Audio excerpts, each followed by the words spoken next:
सतनाम साहिब बंदगी सभी मुक्ति भक्ति के सज्जनों को ब्रज सत्संग रियल इंफॉर्मेशन में आप सभी का स्वागत है। और इस चैनल के माध्यम से जो भी बताया जाता है वह वो सत्य बताया जाता है जिसका अनुसरण करने से हमारा मोक्ष संभव है, अन्यथा नहीं। तो दो कड़ी का जो ये शब्द है, भजन है, पहले इसको लेते हैं, फिर वो दिव्य सत्संग की तरफ बढ़ेंगे जिससे हमारा मोक्ष कैसे होगा। ये बहुत अहम सवाल है कि मोक्ष कैसे होगा, क्या करने से होगा। आइए पहले शब्द को लेते हैं।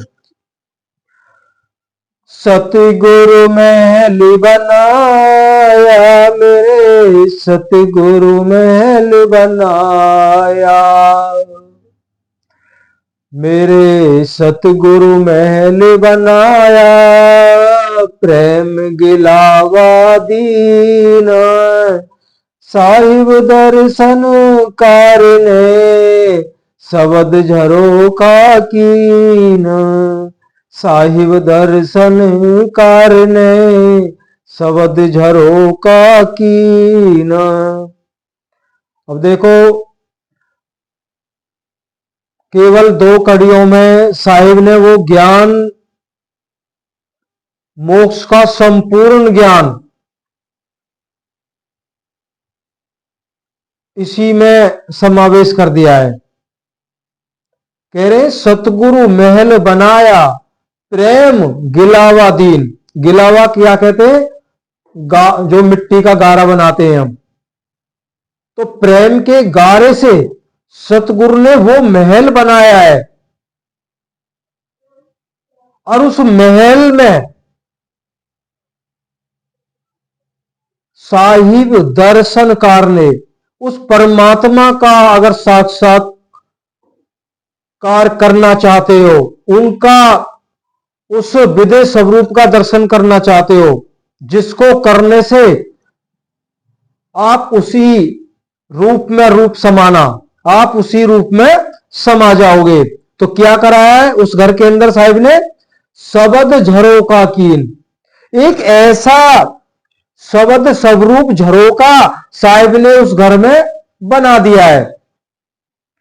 अगर उस झरोखे से आप जब देखोगे तो महाचेतन सत्पुरुष परमात्मा का वह साक्षात्कार दिव्य विदेह स्वरूप आपको प्राप्त होगा, और उसको प्राप्त करते ही आपको मोक्ष प्राप्त होता है, मुक्ति प्राप्त होती है, सत्य मुक्ति प्राप्त होती है। अब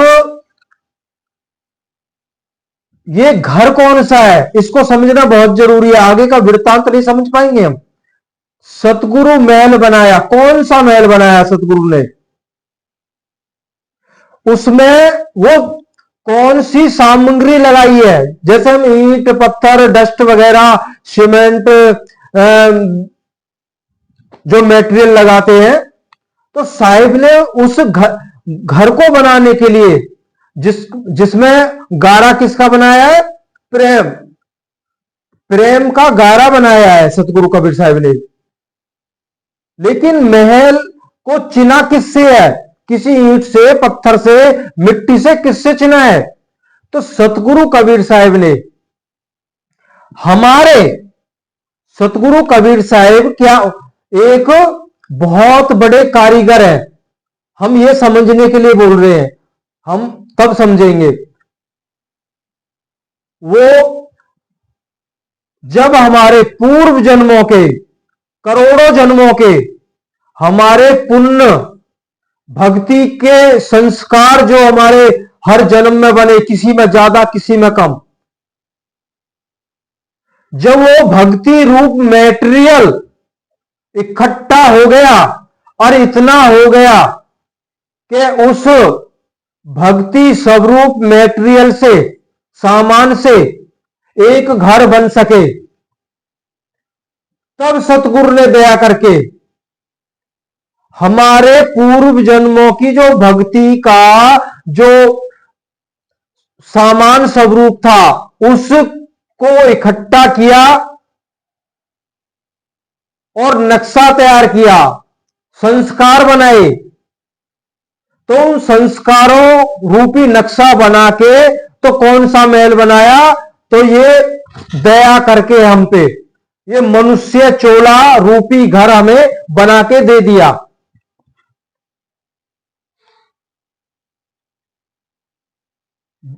और बना किससे? प्रेम से। जब जिस जिस जन्म में हमने भक्ति की, सच्चे प्रेम से भक्ति की परमात्मा को पाने के लिए, वही प्रेम से ये ढांचा तैयार हुआ। इसलिए इसको क्या कहते हैं? नर नारायणी देव। और देव दुर्लभ मनुष्य तन भी कहा जाता है। क्यों? देवताओं को ये नसीब नहीं है, केवल मुक्ति प्राप्त करने का यही एक जरिया है मनुष्य देव। और इसी में वो झरोका साहिब ने छोड़ा है। अब वो झरोका क्या है? उस झरोका जो है, कैसे वहां तक हम पहुंचेंगे? तभी तो परमात्मा का साक्षात्कार होगा। लेकिन वो इतना सूक्ष्म है, इतना सूक्ष्म है, किसी की ताकत नहीं है उस झरोके तक पहुंच जाए। पहुंचना ही नामुमकिन है। उससे झांक कर परमात्मा को पाना, उसका दीदार करना तो बहुत दूर की बात है। इसी पहलू को इस सत्संग के माध्यम से समझेंगे। सतगुरु कबीर साहब का ये हम सबके बहुत बड़े भाग हैं, जो सतगुरु कबीर साहब के द्वारा स्वयं से दिया गया सत्य ज्ञान जो हमारे सामने है आज। सतगुरु कबीर साहब का वही सत्य मूल ग्रंथ बीजक है, जिसको खोज पाना अति दुर्लभ है। ये हमारा नसीब है कि आज वही सत्य मूल ग्रंथ बीजक से वो हमें सत्यता का आभास होगा। हम क्या कर रहे थे, कहां फंसे थे। आइए सुनते हैं वास्तविक सत्य क्या है, मोक्ष मार्ग क्या है। ये सतगुरु कबीर साहब का मूल ग्रंथ बीजक रमैनी नंबर 18। आइए सुनते हैं।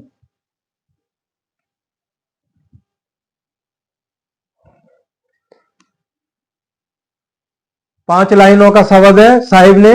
बीजक रमैनी जो होती है तो 5 लाइनों का उसमें पहले शब्द आया, फिर इसकी व्याख्या जो टीका की है उसकी तरफ चलेंगे। सत कबीर। अद्भुत पंथ वरन नहीं जाई, अद्भुत पंथ वरन नहीं जाई, भूले राम भूली दुनियाई, भूले राम भूले दुनियाई, जो चेतौ सो चेतौ भाई, जो चेतौ सो चेतौ भाई, नहीं तो जीव यम ले जाई, नहीं तो जीव यम ले जाई, शब्द ने माने कथे है ज्ञाना, शब्द ने माने कथे है ज्ञाना, ताते यम दियो है थाना, संशय सावज शरीरा, तीन खायो अनभेदा हीरा। साखी है, संशय सावज शरीर में संगई खेल ज्वारी, ऐसा घायल बापुरा जीव मारी झारी। तो ये रमैनी का शब्द था। अब सतगुरु कबीर साहब क्या बताना चाहते हैं, असल सत्य मार्ग क्या है। सतगुरु कबीर साहब इस रमैनी में जिज्ञासुओं को यह उपदेश करते हैं कि उस महाचेतन सत्पुरुष परमात्मा की प्राप्ति का जो सत्य साधन मोक्ष का मार्ग है, वह अत्यंत ही सूक्ष्म और अद्भुत अर्थात आश्चर्यजनक है। उसका वर्णन नहीं हो सकता है, अनाधिकारियों के प्रति कहा भी नहीं जा सकता है। उस सत्य मार्ग को तो अवतारी पुरुष राम तथा कृष्ण आदि भी भूल गए और उनके भूलने से समस्त दुनिया भूल गई। अब यहां पे कह रहे हैं जो सत्पुरुष परमात्मा है उसका जो मोक्ष मार्ग है वो अति सूक्ष्म और अद्भुत है, आश्चर्यजनक है, आश्चर्य में डाल देने वाला, आश्चर्यचकित है। अब हम सब उस आश्चर्य में पड़ने वाले हैं। ध्यान से सुनना, हम सब आश्चर्य में पड़ेंगे। जो हमारे सामने पीढ़ी दर पीढ़ी जो भक्ति आई है, सतगुरु कबीर साहब पल भर में उससे छुड़ा देंगे। अभी तो उन्होंने क्या कहा है, उस सत्य भक्ति मार्ग को तो राम कृष्ण आदि भी नहीं जान पाए, तो हम संसारी मानवों की तो बात ही क्या करी जाए। क्यों, हम तो उन्हीं से मुक्ति भक्ति मानते हैं जो मुक्ति भक्ति का रास्ते तक नहीं पहुंच पाए। अब देखो सतगुरु कबीर साहिब को ये थोड़ा सा बता रहे हैं, उनके बारे में जानना जरूरी है। पूरे विश्व में सबसे उच्च कोटि का संत उनको कहा गया है और उनके ज्ञान को भी सर्वश्रेष्ठ ज्ञान बताया गया है। तो जाहिर सी बात है, तो जो उन्होंने कहा है वही सत्य है। अब आगे सुनिए उन्होंने कुछ साखियों के माध्यम से क्या बताया है। जोगी जति तपी सन्यासी पौ के फंदे परे उदासी। अब यहां पौ शब्द जो आया वो माया के लिए आया, ध्यान दीजिएगा। जोगी तपी सन्यासी पौ के फंदे फिरे उदासी, सुर नर मुनि गंधर्व देवा लखा ने पाओ का बेवा, लखी नहीं परिमूल की वाणी, छाया मूल मूल पहचानी, कोटिक शब्द कहे मुखवानी, एक शब्द हम गाई हो, ताको भेद काल नहीं पावे, सो संतन चित लाई हो, आदि नाम निज मूल है और मंत्र सब डार, कहे कबीर निज नाम बिन बूढ़ी मुआ संसार, कबीर ये जग आंधरा जैसे अंधी गाय, बछड़ा था सो मरी गया ऊबी चाम चटाए।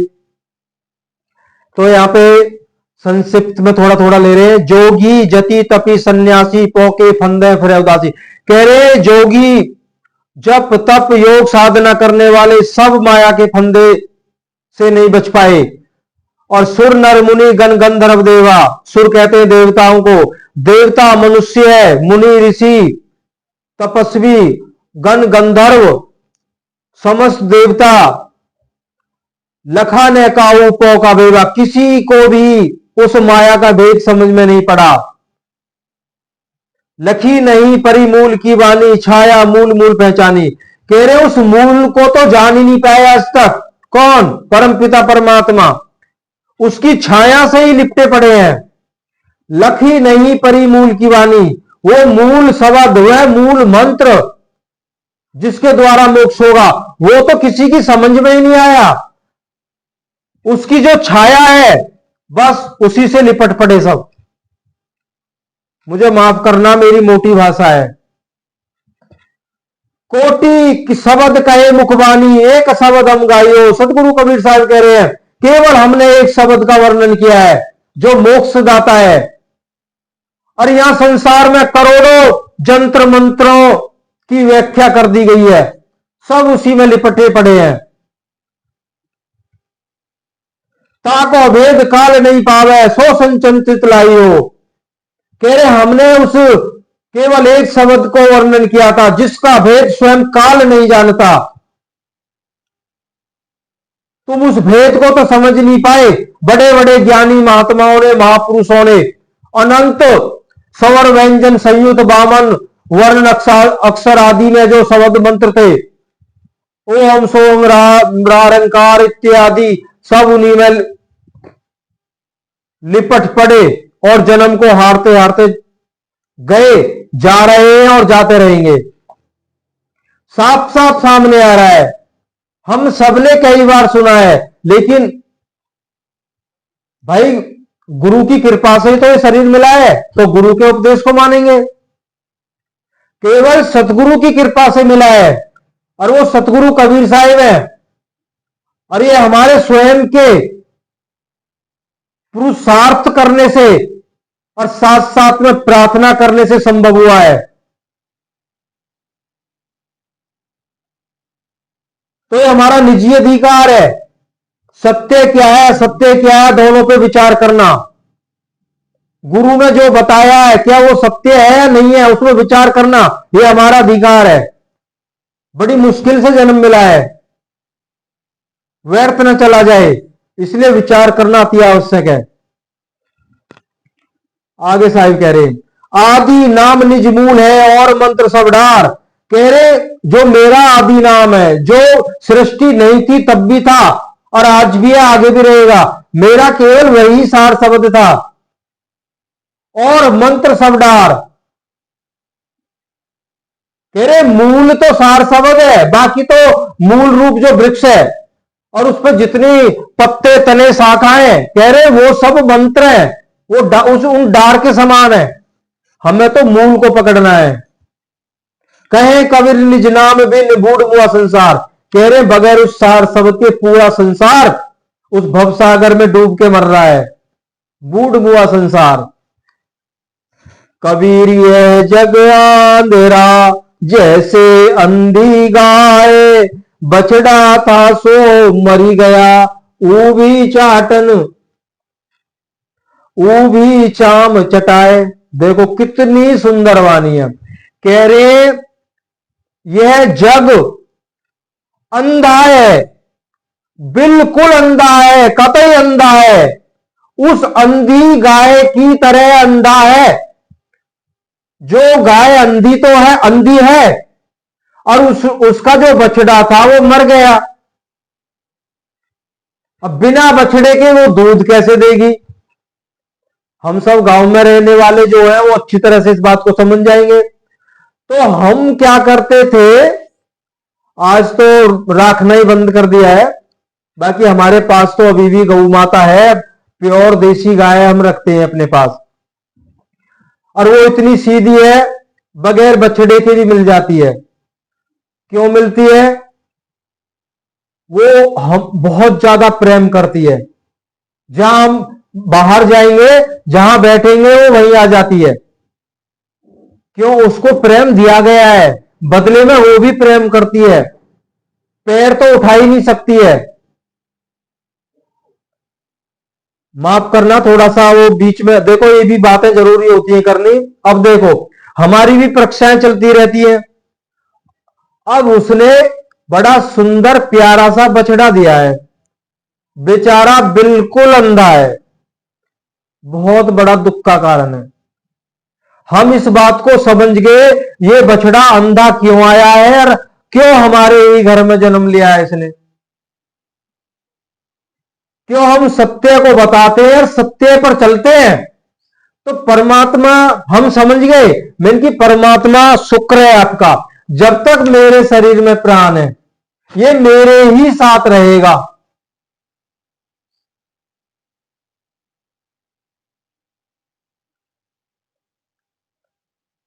और उसको, खैर उसको तो किया, और भी हमारे पास में जानवर है, पूरा दूध, आज तक किसी जानवर का बच्चा नहीं मरा मेरे हाथों से। पूरा दूध पिलाता हूं उसको, जितना हमें जरूरत है उतना निकालते हैं, बाकी उसको पिलाते हैं। भाई सत्य है, जब प्रेम होगा तभी सत्य जागृत होगा। हमारा कहने का मतलब यह था, सबसे कर लो प्रेम जगत में कोई नहीं पराया। सभी में वही स्वरूप विद्यमान है। तो ये जग कैसे अंधा है? जैसे अंधी गाय होती है, उसका जो बछड़ा था वो मर गया, अब बिना बछड़े के वो दूध नहीं देगी, तो क्या करते थे, उस बछड़े की चमड़ी को उतरवा लिया जाता था।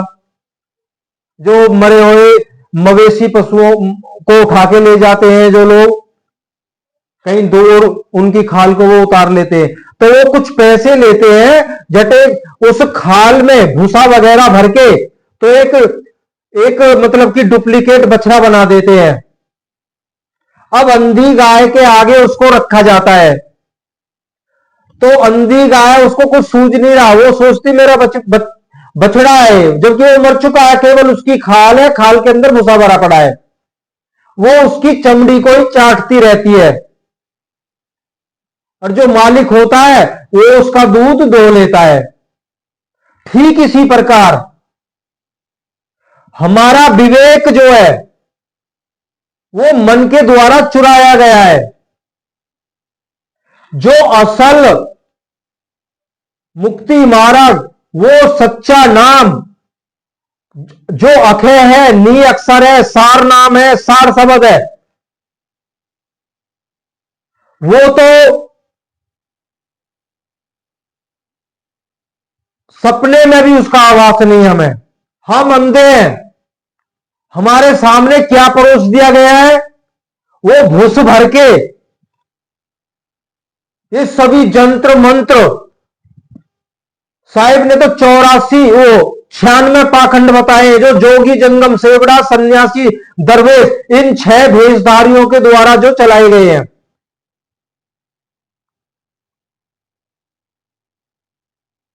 तो आइए सुनते हैं, रमैनी के माध्यम से सुनते हैं सतगुरु कबीर साहिब। ये सतगुरु कबीर साहिब की कुछ साखियों के माध्यम से इसलिए बोला गया ताकि रमैनी समझ में आए। बने रहिए, ये ऐसा ज्ञान बार बार सुनने को नहीं मिलेगा। और आप कमेंट करते ही नहीं है, कमेंट वो लोग करते हैं जिनको इस ज्ञान को सुनने से बहुत बहुत बुरा लगता है उनको। भाई आप कमेंट करके कुछ आप भी 2 शब्द लिख दो, भाई हम गलत बोल रहे हैं, हम आपको फिर प्रमाणित करके बताएंगे, श्रीमद् भगवत गीता से भी प्रमाणित कर देंगे।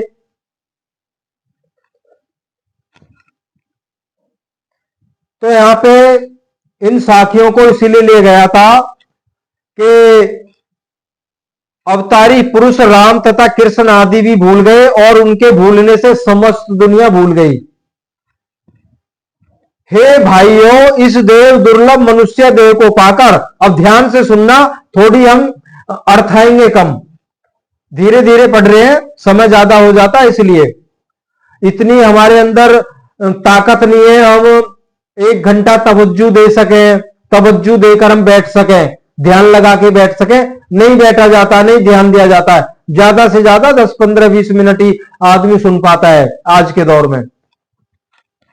हे भाइयों, इस देव दुर्लभ मनुष्य देह को पाकर जो यदि तुमको चेतना है, अर्थात उक्त भूल भुलैयों से बाहर निकलना है, तो जन्म मरण आदि बंधनों से अगर छुटकारा पाना है तो अभी चेत जाओ, अर्थात होशियार हो जाओ और सच्चे वेदी सतगुरु की खोज कर उनके सत्संग में लग जाओ। अब यहां पे कई भाइयों के सवाल आ जाते हैं, भाई सच्चा वेदी सतगुरु कौन है?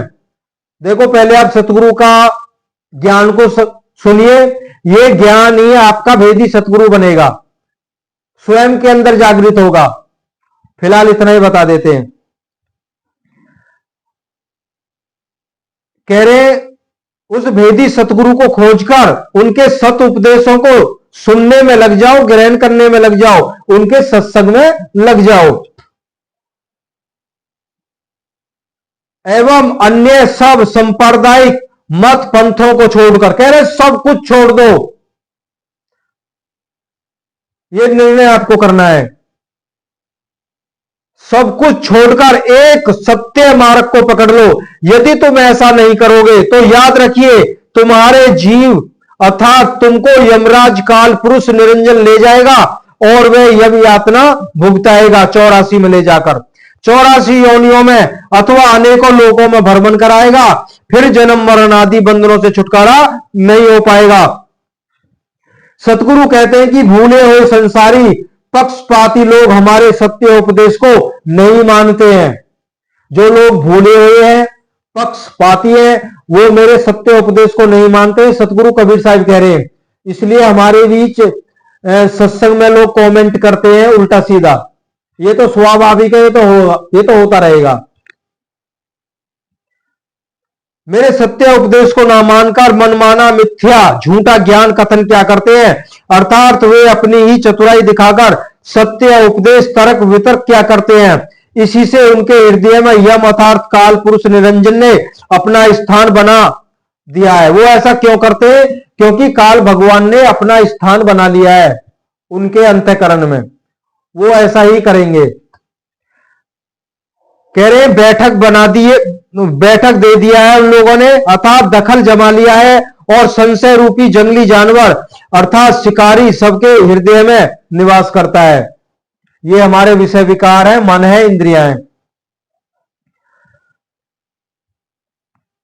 कह रहे उसने बिना छेदे हुए अर्थात अखंड चेतन आत्मा रूपी हीरे को खा लिया है, अर्थात खंडित कर दिया है एवं वश में करके नष्ट कर दिया है।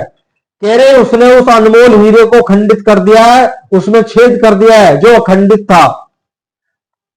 हम सभी के अंदर ही तो वो चेतन आत्मा है जिसको काटा नहीं जा सकता, जिसको मारा नहीं जा सकता, जिसका जन्म मरण नहीं होता है, जिसको नहीं आग जला सकते हैं, नहीं पानी उसको सुखा सकता है, हवा सुखा सकती है और पानी उसको गीला नहीं कर सकता है।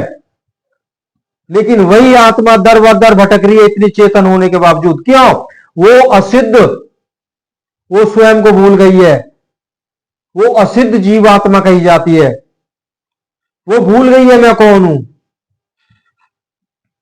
इसी कारण आत्मा भूल बंधन में पड़कर जीव तत्व दशा को प्राप्त होकर अधोगति को प्राप्त होता है। अपने को सबसे बड़ा ज्ञानी मानता है, परंतु वास्तव में वह ज्ञानी नहीं है, क्योंकि वह किसी का उपदेश नहीं सुनता है। इससे उसकी यम बंधन से मुक्ति नहीं हो पाती है। संशय सावध शरीर में संशय रूपी शिकारी अर्थात जंगली जानवर शरीर के भीतर हृदय में रहता है, और यह जीव आत्मा के साथ रहकर जुआ खेलता है, अर्थात दाव पेच लगाता है, और वह ऐसा घायल अर्थात आघात करने वाला है कि खोज खोज कर वह बेचारे सब अज्ञानी जीवों को मारता रहता है। काल भगवान शुभ अशुभ कर्मों के अधीन करके उनको उसी हिसाब से 84 में डालता रहता है। 14 भुवन 3 लोग 14 भुवनों में भ्रमण कराता रहता है। जो जिसकी अच्छी भक्ति भावना होती है वो ऊपर के लोकों में भ्रमण करके फिर 84 में आता है।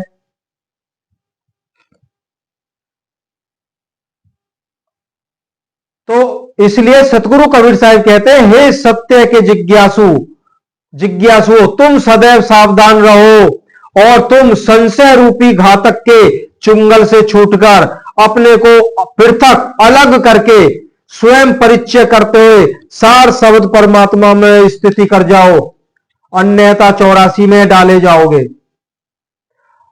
अब ये सतगुरु कबीर साहब ने अपने बीजक से बहुत अच्छा वर्णन किया।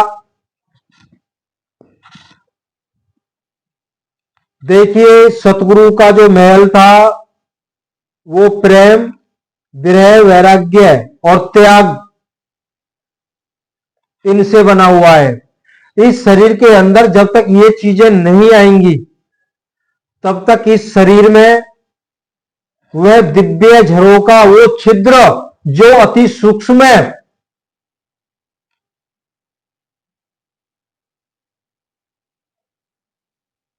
जब उस में हम वास करेंगे तो वो सार शब्द हम महाचेतन स्वयं सतपुरुष परमात्मा को कहा गया है। तो आज इतना ही, फिर आगे देखो आपको अच्छा लगा हो तो लाइक तो करें, हमारा भी तो मनोबल बढ़े। जो हमने आपको बताया है आप डिसलाइक भी कर सकते हैं। अच्छा नहीं लगा है ना तो भाई बिल्कुल डिसलाइक करके ही आप इस चैनल से हटा करें। अच्छा लगा है तो लाइक करें, ताकि ये तो पता लगे, थोड़ा मनोबल बढ़े हमारा भी, जो बताया जा रहा है मेरे प्रेमी भाइयों को अच्छा लग रहा है। देखो हम सब्सक्राइब के लिए तो कह नहीं रहे, अब बार बार ये बताना भी अच्छा नहीं होता, हमारा चैनल निस्वार्थ है, हमारा ज्ञान निस्वार्थ, अच्छा नहीं लगता है। कई ने तो ये कमेंट किया है, आप गुरु बनने के चक्कर में हो तो पछताना पड़ेगा। भाई गुरु आप लोग हैं, हमने तो कई बार बता दिया है, थोड़ा जीवन शेष बचा है। अगर हम गुरु बन के करेंगे क्या, हम गुरु बन के करेंगे क्या, जब हमने ये बता दिया है परमात्मा की प्राप्ति के लिए, मोक्ष प्राप्ति के लिए 1 रुपया बहुत बड़ा होता है, 1 पैसा खर्च करने की जरूरत नहीं है। भला बताइए, जो व्यक्ति ऐसा बोल रहा है वो गुरु बनेगा? अगर बन भी गया, क्या वो शिष्यों से कुछ लेगा? जो पहले ही बोल चुका है,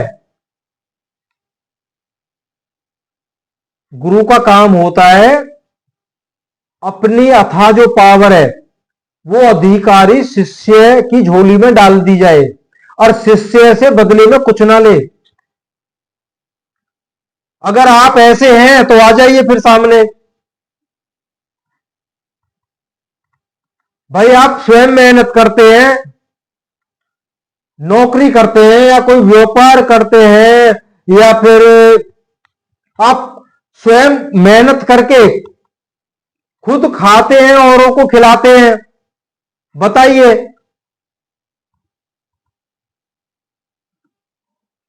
चलो मैं फिर भी आप लोगों से माफी मांगता हूं, थोड़ा सा सवाल करें, कमेंट करें तो तर्क संगत हो, जो अच्छा लगे, हम आपसे कुछ पूछ सकें। हम तो अज्ञानी है, कम से कम आपसे कुछ पूछ तो सकें। आपने ऐसा कहा है, आप जो जो सवाल रखते हो वो ऐसे सवाल हैं। देखो सबसे बड़ा, हम पवित्र गीता को मानते हैं, वो पवित्र गीता ही आपके ज्ञान को खंडित कर देगी। सवाल वो हो जो थोड़ा अच्छा लगे। फिर भी हम आपसे माफी मांगते हैं। सतनाम साहिब बंदगी।